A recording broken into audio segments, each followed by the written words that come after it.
RCB ತಂಡದ ವಿಜಯೋತ್ಸವದ ವೇಳೆ Chinnaswamy stadium ಬಳಿ ನಡೆದಿದ್ದ ಕಾಲ್ತುಳಿತ ಪ್ರಕರಣದ ತನಿಖೆ ಮುಂದುವರೆದಿದೆ.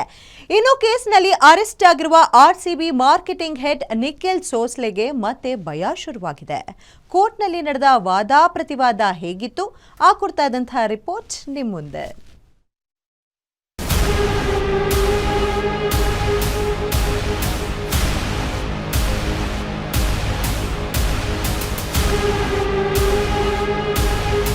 ಚಿನ್ನಸ್ವಾಮಿ ಸ್ಟೇಡಿಯಂ ಹತ್ರ ಕಾಲ್ತುಳಿತ ಕೇಸ್ ದಿನಕ್ಕೊಂದು ತಿರುವು ಪಡೆದುಕೊಳ್ತಾ ಇದೆ. ನಿಖಿಲ್ ಬಂಧನ ಪ್ರಶ್ನಿಸಿ ಅವರ ಪತ್ನಿ ಸಲ್ಲಿಸಿರೋ ಅರ್ಜಿ ವಿಚಾರಣೆ ವೇಳೆ ಸಾಕಷ್ಟು ವಿಚಾರಗಳು ಪ್ರಸ್ತಾಪ ಆಗಿವೆ.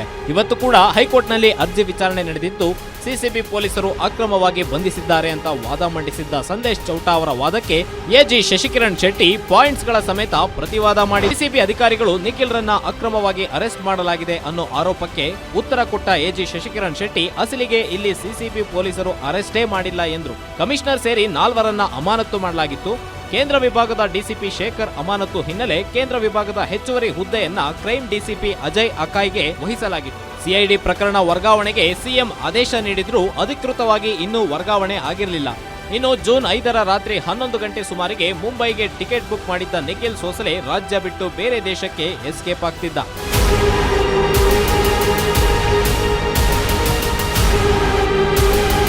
ಆರ್ಸಿಬಿ ಡಿಎನ್ಎ ಕೆಎಸ್ಸಿಎ ಕಾರ್ಯಕ್ರಮದ ಜವಾಬ್ದಾರಿ ಹೊತ್ತವರು. ಆರ್ಸಿಬಿಯ ಮಾರ್ಕೆಟಿಂಗ್ ಹೆಡ್ ಆಗಿರುವ ನಿಖಿಲ್ ಬೇಜವಾಬ್ದಾರಿಯಿಂದ ಸರಿಯಾದ ವ್ಯವಸ್ಥೆ ಮಾಡದೆ ಕಾರ್ಯಕ್ರಮ ಆಯೋಜನೆ ಮಾಡಿದ್ರು. ಟ್ವೀಟ್ ಮಾಡಿ ಜನ ಸೇರುವ ಹಾಗೆ ಮಾಡಿದ್ರು. ಸಾವು ನೋವು ಆದ ಮೇಲೆ ಆರೋಪಿ ಎಸ್ಕೇಪ್ ಆಗ್ತಿದ್ದ ಹಿನ್ನೆಲೆ ಸಿಸಿಬಿ ಪೊಲೀಸರು ಆತನನ್ನ ಪತ್ತೆ ಹಚ್ಚಿ ವಶಕ್ಕೆ ಪಡೆದ್ರು. ಕಬ್ಬನ್ ಪಾರ್ಕ್ ಠಾಣೆ ಉಸ್ತುವಾರಿ ವಹಿಸಿದ್ದ ಅಶೋಕ್ ನಗರ ಠಾಣೆ ಇನ್ಸ್ಪೆಕ್ಟರ್ ರವಿಗೆ ಒಪ್ಪಿಸಲಾಗಿತ್ತು. ನಂತರ ತನಿಖಾಧಿಕಾರಿ ಹೊಣೆ ಹೊತ್ತಿದ್ದ ರವಿ ಅವರನ್ನ ಬಂಧನ ಮಾಡಿದ್ದಾರೆ. ಇಲ್ಲಿ ಅಕ್ರಮವಾಗಿ ಬಂಧನ ಆಗಿಲ್ಲ ಅಂತ ಎಜಿ ಶಶಿಕಿರಣ್ ಶೆಟ್ಟಿ ವಾದ ಮಾಡಿದ್ರು.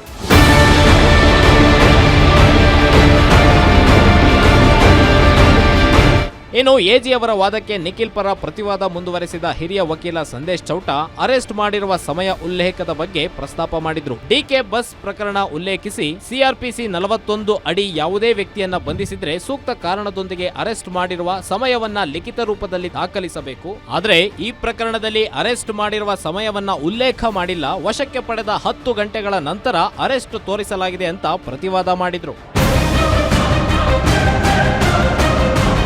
ವಾದ ಮಂಡನೆಯ ನಂತರ ಸಂದೇಶ್ ಚೌಟಾ ಪ್ರಕರಣ ಸಂಬಂಧ ಮಧ್ಯಂತರ ಆದೇಶ ನೀಡಿ ಅಂತ ಮನವಿ ಮಾಡಿದ್ರು. ವಾದ ಪ್ರತಿವಾದ ಆಲಿಸಿದ ವಿಭಾಗೀಯ ಪೀಠ ನಾಳೆ ಮಧ್ಯಾಹ್ನಕ್ಕೆ ಆದೇಶವನ್ನ ಕಾಯ್ದಿರಿಸಿದೆ. Ajay Gowda, crime bureau, guarantee news.